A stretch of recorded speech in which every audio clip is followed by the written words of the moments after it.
Hi everyone, welcome back to my channel.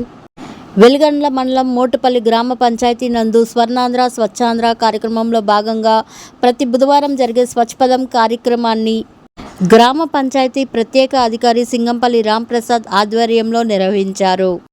ఈ కార్యక్రమంలో పాల్గొన్న ఎంపీడీఓ గంగాధర్ మరియు డిప్యూటీ ఎంపీడీఓ జనార్దన్ రాజు మాట్లాడుతూ, ఆంధ్రప్రదేశ్ను స్వర్ణాంధ్రగా మార్చాలి అంటే మన రోడ్లను, గ్రామాలను, నగరాలను, నదులను అన్నిటినీ స్వచ్ఛంగా ఉంచుకోవాలి అని అన్నారు. అంతేకాకుండా స్వచ్ఛ భారత్ మిషన్ ద్వారా మనం ఇప్పటికే చాలా పురోగతిని సాధించామన్నారు.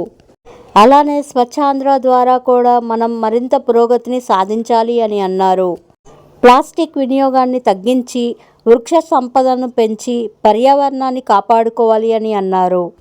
అలానే ఐవీఆర్ఎస్ కాల్స్పై ప్రజలకు అవగాహన కల్పించారు. ఈ కార్యక్రమంలో పంచాయతీ డెవలప్మెంట్ అధికారి పద్మ మరియు సచివాలయం సిబ్బంది తదితరులు పాల్గొన్నారు. Thank you for watching.